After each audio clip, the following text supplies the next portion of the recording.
I don't think I've ever been so excited to remove a makeup look before. I don't know how good this intro is going to be because I can barely speak. Hello friends, welcome back to my channel. I'm sorry, this is so creepy. If you are new here, my name is Hazel Jane and I paint crap on my face to the extent where I can't move my face. Today I wanted to do a little video on how I created this sort of porcelain doll skin plate look. I don't know. If you've seen any of my previous videos or shorts, you will know that I am in the long process of doing a series of makeup looks inspired by different letters of the alphabet. It has currently been ongoing for nearly 2 years. But this is for the letter P for porcelain, in case that wasn't immediately obvious. Sorry, it's really hard for me to try and express any kind of emotion right now because I can barely move my face. Depending on when I can get this video up, the trend might not be as relevant, but at the time of filming, the Pat McGrath Mehron, I don't know how the name is pronounced, so I don't want to butcher it. The insanely viral glass skin from, I think it was Paris Fashion Week. I did actually attempt this already, just on a general look inspired by that runway, but I really wanted to utilise the techniques for this look to try and emanate that like shiny porcelain feel. I tried so many different techniques so that I could get the detailing and everything underneath to stay put. I'm quite happy with how it turned out. I think the effect is there. But yes, if you're interested to see the process in which I created this, then let's go. Why do I kind of remind myself of that weird ice cream head thing? So jumping straight into this look, it's split into 3 main parts, but to start with we have done another brow block.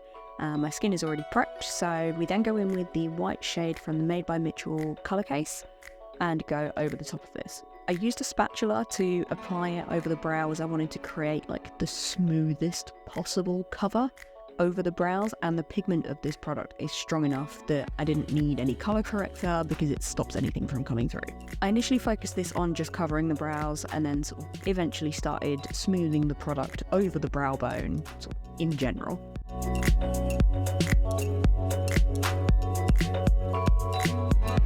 I then switched to the Danessa Myricks colourfix matte white shade and I started applying this sort of all over my eyes and all over the lids using a small flat brush. I went with this one as it was more comfortable to wear sort of all over compared to the Made by Mitchell product. The Made by Mitchell colour case is a very thick product, whereas Danessa Myricks had a much more sort of liquid consistency. But I did find that the colourfix was not as pigmented, so I did have to layer the product around the edges of where I'd applied the colour case to try and sort of blend it together. I began to notice as well that as the product was drying down, I did lose a lot of the coverage and the pigment, so again, I had to layer it a lot. Normally I'd go in with like my Mehron cream face paints. However, I would need a lot to get the kind of strong, pure white that I wanted, which it would then have to be set with loads of powder. And I needed a base that would hold up underneath water, which you'll see at the end as to why. Just over the lids especially, I went in with a really small little brush and just some white shadow to try and set the colourfix powder just to stop it from creasing over my lids.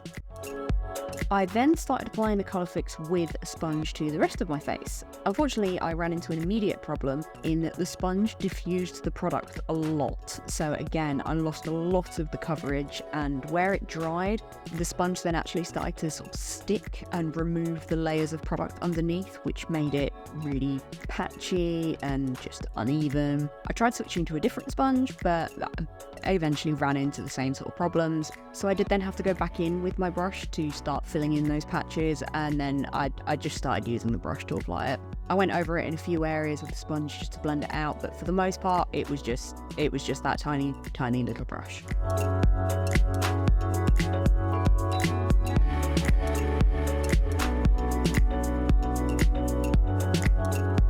But the more I worked, I started really struggling to keep the coverage, especially around the brows where it met the Made by Mitchell products. So it was really very obvious where the two products were just not blending together. So in the end, I decided to use a much bigger, thicker, flat brush to apply the colourfix. which definitely helped to keep the coverage going. And then again, I used a sponge very lightly to sort of try and blend it out. It did mean that I had to go in with multiple layers of product to get the coverage that I wanted, which was obviously the problem I was trying to avoid by using a cream face paint, but it was saved because this didn't need it to be set with powder.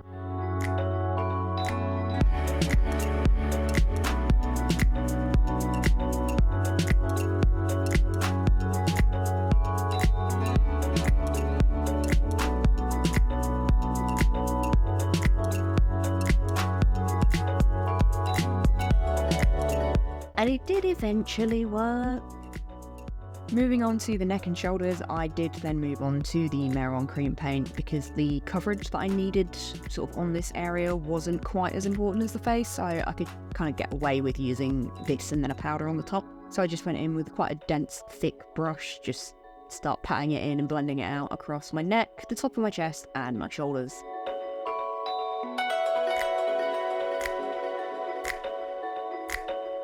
Then going in with my trusty RCMA no colour powder on a big old fluffy brush, again just to then set that powder across the neck and shoulders.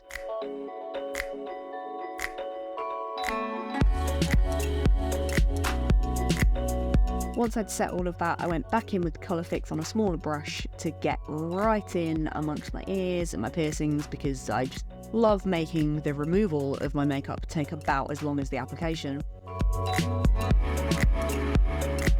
Followed by my lips to finish off this weird, creepy, flat white base. Moving on to the second part of this look, we are now onto the line work. I used a dark blue from the cream face paint palette that I have, and I started by just mapping a sort of central anchor point on the bridge of my nose.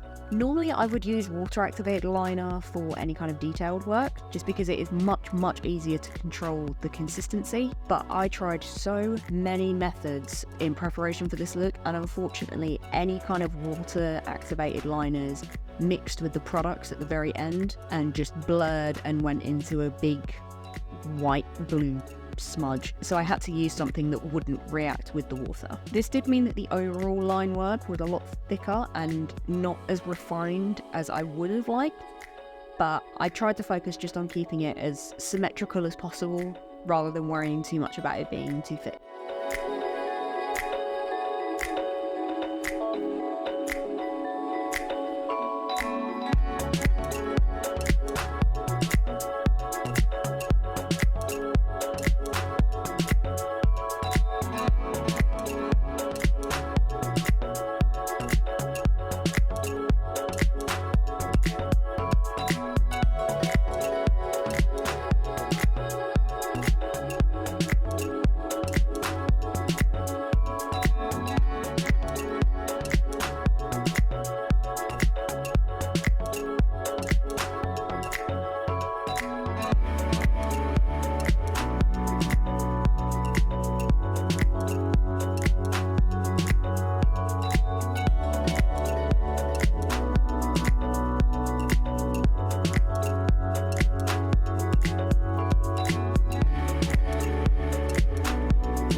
I had a bunch of reference images that I kept referring back to just for some sort of design ideas and general inspiration, and I sort of combined a lot of different designs to fit around my features, and to be honest, I was just kind of making it up as I went along. But again, I kept going back to that central anchor point to keep both sides as even and symmetrical as possible. I continued the design down onto my neck and shoulders, but I kept it a lot less detailed and just a bit bigger in scale in general, because obviously the area that it didn't need the same level of detail as the face. As the blue was obviously a cream-based product, I did go back in with a light dusting of translucent powder just to set it again.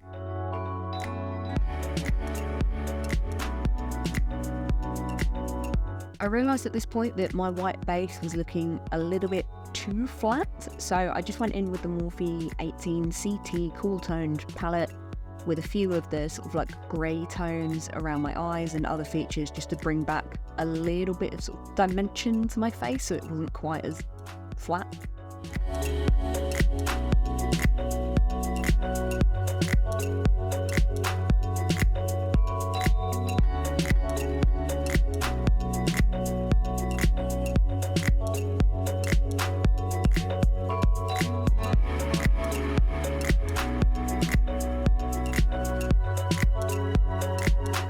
Once I'd done this, I went back in with the Mehron cream paint to paint over my hair, focusing around the hairline to make sure all of the skin was covered, and again, increase the amount of time that it took to remove everything.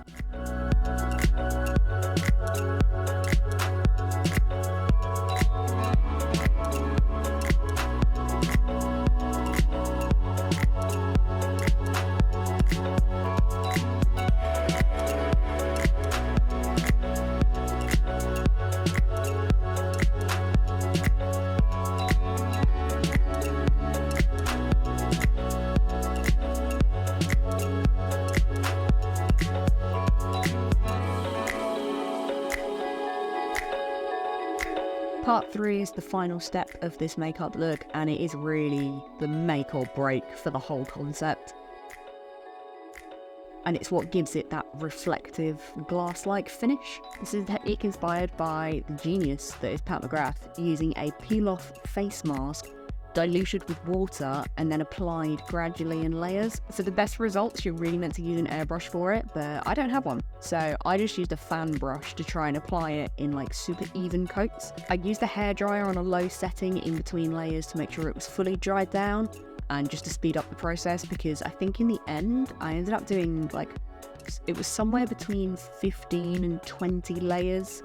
Hence why I couldn't speak at the beginning of the video. But once this step is done, you are left with the final results, which is this super shiny, reflective glass porcelain effect. And there you have it. Let me know what you guys think about this. I really enjoyed doing this look and sort of breaking down the process of how I did it, so I would love to know your thoughts on it. If you have any ideas for things that you want to see in the future, please let me know in the comments below, or any other techniques that you want me to try. Thank you guys so much for watching. Please don't forget to like and subscribe if you haven't already, and I will see you guys in the next one. Bye bye.